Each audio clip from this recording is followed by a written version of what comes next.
Welcome back. Today we're going to be discussing a difference between leader and leadership and how these are developed. So, as I mentioned, we'll be focusing on these as these tend to be concepts that are sometimes vague or fuzzy for people beginning in the leadership development world. And then we're going to look at some competences and enabling environments and how these relate to developing these two types of leadership. So, first question for you. In this picture, where is the leader? Take some time and come back. Where is the leader? Did you find him or her? Are they at the top pulling the other one? Are they the one taking the risk in the middle and pushing someone else? Or are they the one at the bottom who made sure that everyone went up first before them? If you remember our working definition, together they have formed leadership, and each one of them played a leader role at some point or another. Question now is, how are they leading? Come back. They are leading together, right, as a team. How can we then develop them individually and as a team? And this is the core of what we're going to discuss today.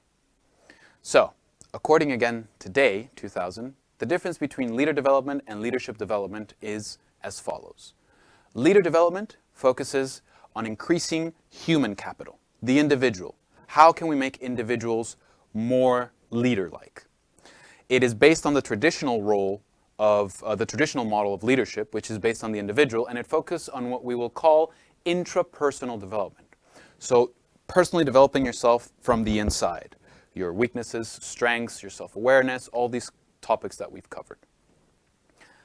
In the case of leadership development, this leans more towards increasing social capital, the capacity of organization, which we've covered before in a DAC model, which is why you see that the leadership model here is relational.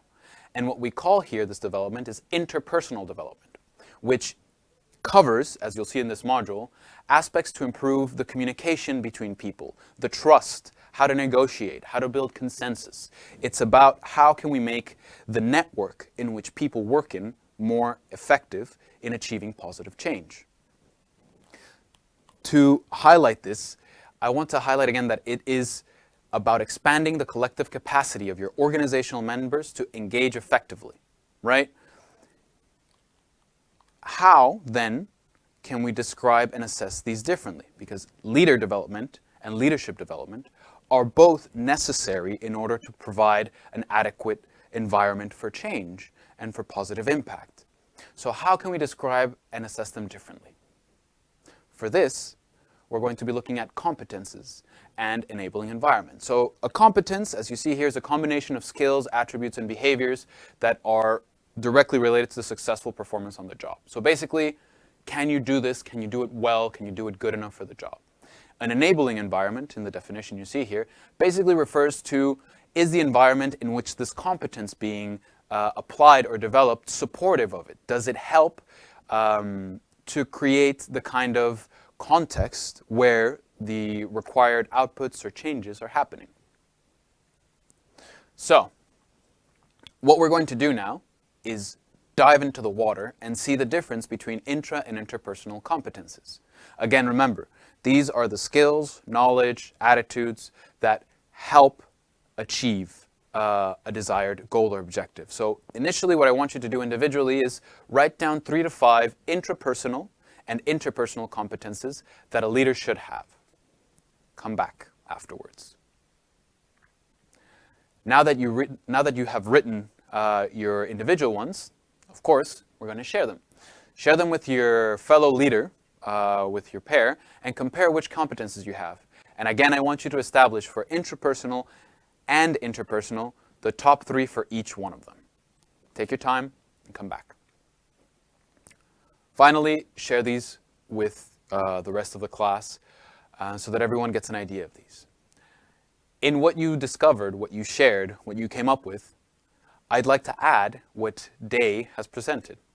If you see here, under skills in the competence base, is a list of the different aspects or skills that probably came up in what you described were needed. So For interpersonal is self-awareness, how well we know ourselves, self-regulation, how capable are we of controlling our emotions and our motivation, and self-motivation, which is your initiative, commitment, and optimism. And interpersonal is based on social awareness, how well can you read other people, the room, and how well can you contact with others. Now, take a moment and think for yourself. Which ones of these in these two lists are strengths and which ones are weaknesses for you? You will use this for your ILDP, your Individual Leadership Development Plan. Take some time and come back. Now that you're back, it's straight back into the water. We're going to do something very quick just to have an idea of an enabling environment. Now that you've realized which competences are relevant for leadership, both intra and interpersonal, and you've selected which ones are strong or weak for you, I want you in groups of 3 to describe what key aspects of an enabling environment would be required so that you can implement, develop, and reflect on these different competences. Afterwards, you will present this to the group. Take your time and then come back for the wrap-up. So, I hope you came up with some key enabling environment aspects. And for that, I'd like to ask you a question. Have you ever found an ideal enabling environment to develop your leadership? If you have, what were the causes? What helped it change? If it wasn't, what could you have done to change it? How are you going to make an enabling environment for this development? And with that, here are the key takeaway points for today's lecture. I'd like to leave you with a quote from Peter Drucker, which highlights the fact that the traditional organizations of the last hundreds of years or so, the power was held by rank. That is what created the internal structure of the traditional organization. In the emerging organization, where we are now, it has to be based on mutual understanding and responsibility. This is why we're focusing so strongly on a relational model of leadership and why we highlight the development of it as crucial. I hope you enjoyed this lecture. I look forward to seeing you in the next one.